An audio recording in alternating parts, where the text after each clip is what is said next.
Hey friends, welcome back. This is Priya Malhotra. Welcome to our videos. ये है हमारी national income की video number 3। इससे पहले अगर आपने नेशनल इनकम की 2 वीडियोस नहीं देखी हैं तो पहले वो दोनों वीडियोस देखें, उसका लिंक नीचे डिस्क्रिप्शन में है। उसके बाद आप इस 3rd वीडियो को देखें। तो आज हम पढ़ते हैं methods to measure national income. National income को मेजर करने के कौन कौन से मेथड्स हैं। हमारी इकोनॉमी में नेशनल इनकम को मेजर करने के 3 मेथड्स हैं। पहला मेथड है value added method, second method है इनकम मेथड और थर्ड मेथड है एक्सपेंडिचर मेथड। देखिए हम स्टार्ट करते हैं value added method. Value added method का दूसरा नाम होता है GVA@MP और इसको हम GVA@MP के साथ साथ क्या बोल सकते हैं, GDP@MP। आप कोई भी नाम इसका बोल सकते हैं, ठीक है। इसके बाद वैल्यू एडिड होता क्या है। वैल्यू एडिड होता है, देखिए कोई भी मैन्युफैक्चरर है वो रॉ मटेरियल परचेज करता है, क्या वो as it is raw material को सेल कर देता है? जी नहीं, उसमें वो कुछ ना कुछ अपनी वैल्यू एडिशन करता है, रॉ मटेरियल को फाइनल गुड में कन्वर्ट करता है, उसके बाद सेल करता है, ठीक है। देखिए हम एक एग्जांपल लेते हैं बेकरी शॉप का।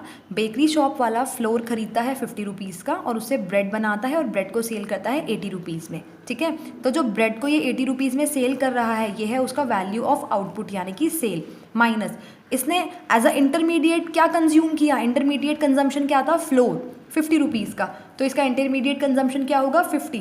तो वैल्यू एडिशन क्या हुई, वैल्यू एडिशन हुई 80 माइनस 50, 30 रुपीज़ की वैल्यू एडिशन की गई मैन्युफैक्चरर के द्वारा। Okay, so value of output minus intermediate consumption. अब वैल्यू ऑफ आउटपुट क्या होता है, वैल्यू ऑफ आउटपुट होता है sale plus change in stock. Sale जितनी हमने नॉर्मल सेल की, जितनी मैन्युफैक्चरर ने सेल की, और चेंज इन स्टॉक क्या होता है, चेंज इन स्टॉक होता है closing stock minus opening stock.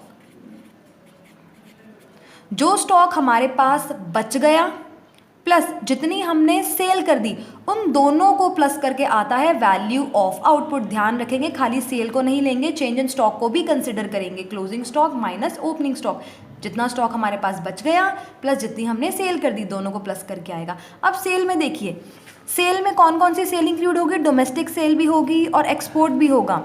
यानी डोमेस्टिकली हम जितनी सेल कर रहे हैं प्लस जितनी सेल हम बाहर, जितना हम एक्सपोर्ट कर रहे हैं, ठीक है। अब आए इंटरमीडिएट कंजम्पशन पे। इंटरमीडिएट कंजम्पशन में क्या होगा, डोमेस्टिक कंजम्पशन भी होगा प्लस इंपोर्ट भी होगा। जितना सामान हमने अपनी कंट्री का यूज़ किया प्लस जितना सामान हमने बाहर का यूज़ किया, ठीक है। तो क्लियर हुआ, वैल्यू एडिड का दूसरा नाम होता है GVA@MP और GDP@MP भी बोलते हैं इसको।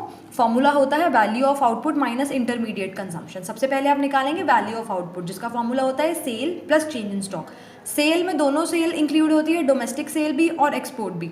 इंटरमीडिएट कंजम्पशन में डोमेस्टिक कंजम्पशन भी और इंपोर्ट भी, दोनों कवर होंगे। देखिए गाइज, प्रैक्टिकल क्वेश्चन में ना इस चीज़ का थोड़ा सा कन्फ्यूजन रहता है। अगर प्रैक्टिकल क्वेश्चन में इंटरमीडिएट कंजम्पशन भी गिवन है और इंपोर्ट भी गिवन है तो क्या हम दोनों लेंगे? जी नहीं, उस केस में हम खाली इंटरमीडिएट कंजम्पशन लेंगे 1200। अब ऐसे ही देखिए, अगर purchase of raw material from domestic firm लिखा है, देखिए यहाँ स्पेसिफिकली शो कर रहे हैं कि ये डोमेस्टिक फर्म से खरीदा है और ये इंपोर्ट किया गया है, तो यहाँ पर हम दोनों को प्लस करेंगे 600। लेकिन जहाँ पर अलग से ही दे रखा होगा इंटरमीडिएट कंजम्पशन तो उसमें हम इंपोर्ट ऐड नहीं करेंगे, इंपोर्ट इसमें ऑलरेडी ऐड है। Purchase of raw material 1000, import 200। देखिए यहाँ स्पेसिफिकली नहीं लिखा कि ये डोमेस्टिक फर्म से परचेज किया है या फिर हमने बाहर से, तो इसका मतलब ये माना जाएगा कि ये जो है वो ओवरऑल है, टोटल है, तो इसलिए यहाँ पर भी इंपोर्ट कंसिडर नहीं करेंगे। जहाँ पर अलग से लिखा गया होगा डोमेस्टिक फर्म वहाँ पर हम उसको लेंगे, इंपोर्ट को भी लेंगे, लेकिन जहाँ पर स्पेसिफिकली नहीं लिखा गया वहाँ पर हम इंपोर्ट को कंसिडर नहीं करेंगे। इंपोर्ट ऑलरेडी उसके अंदर जो है वो इंक्लूड होता है। Similarly with the case of value of output, sale दे रखी है 2000, एक्सपोर्ट दे रखा है 400। यहाँ सेल नहीं बोल रखा कि डोमेस्टिक है या फिर एक्सपोर्ट है, तो इसका मतलब है ये ओवरऑल टोटल है ये, तो वैल्यू ऑफ आउटपुट होगा 2000। यहाँ पर बोल रहे हैं डोमेस्टिक सेल, यहाँ स्पेसिफिकली देखिए डोमेस्टिक लिख दिया साथ में और एक्सपोर्ट भी बोल रहे हैं, तो दोनों को ऐड करेंगे, अदरवाइज इसी को टोटल माना जाएगा। तो वैल्यू ऑफ आउटपुट कितना होगा, 700 plus 200 that is 900। Okay friends, देखिए वैल्यू एडिड सिस्टम में डबल काउंटिंग की प्रॉब्लम होती है। सबसे पहले हमें ये समझना है कि डबल काउंटिंग की प्रॉब्लम होती क्या है, कैसे होती है डबल काउंटिंग की प्रॉब्लम। फिर हम ये देखेंगे कि डबल काउंटिंग की प्रॉब्लम को सॉल्व कैसे किया जा सकता है। देखिए phases of production, farmer, Miller and baker. Farmer होता है जो वीट को ग्रो करता है, मिलर होता है वो जो चक्की वाले होते हैं जो वीट को पीस के आटे में कन्वर्ट करते हैं, एंड बेकर जो आटे से ब्रेड को बनाते हैं, ठीक है।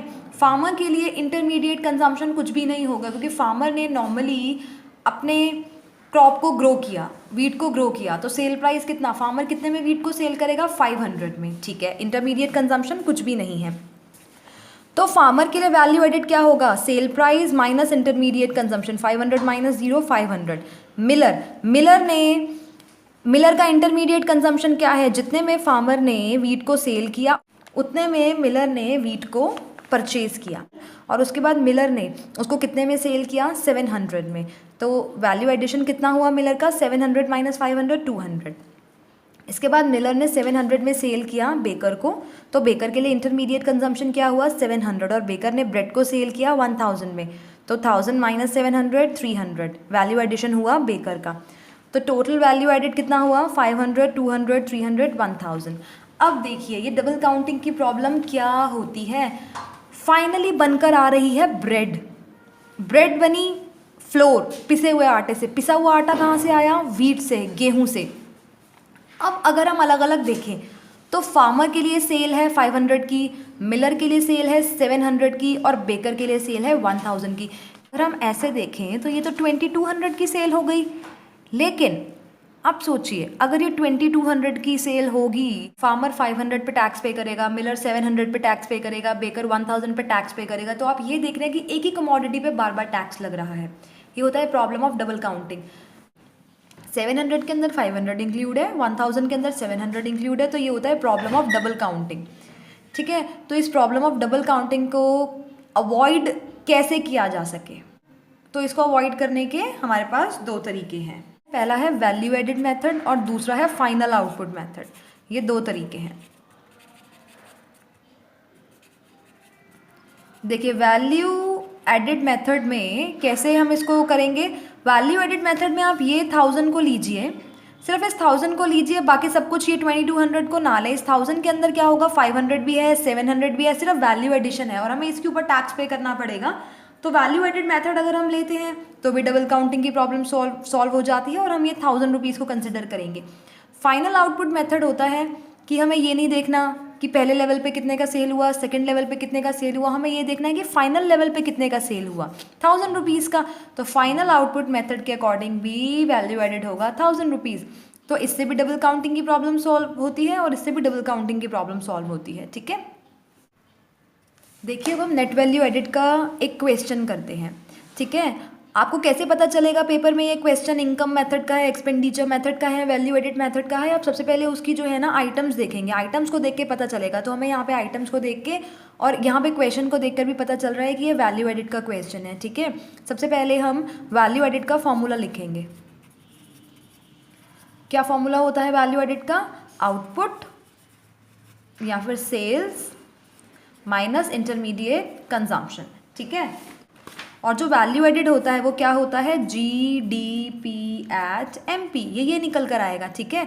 तो आउटपुट में मैंने आपको क्या बताया था, सेल्स में क्या आएगा, sales plus closing stock minus opening stock, ठीक है। इसमें आता है sales plus change in stock.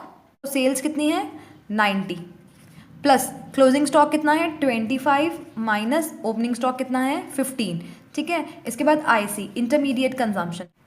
देखिए इंटरमीडिएट कंजम्पशन इसमें डायरेक्टली दे रखा है 40, ठीक है। तो आप इंटरमीडिएट कंजम्पशन डायरेक्टली 40 माइनस कर दीजिए। इंटरमीडिएट कंजम्पशन के साथ में परचेज ऑफ रॉ मटेरियल भी दे रखा है, दोनों दे रखे हैं, तो हम क्या लेंगे, इंटरमीडिएट कंजम्पशन, ठीक है। इसके बाद 90 में 10 प्लस करेंगे 100 में से 40 माइनस करेंगे, कितना आ जाएगा, ये आ जाएगा हमारा 60, ठीक है। इसके बाद ये तो आया GDP/MP। हमें क्या चाहिए, हमें चाहिए NDP@MP और हमारे पास क्या है GDP/MP।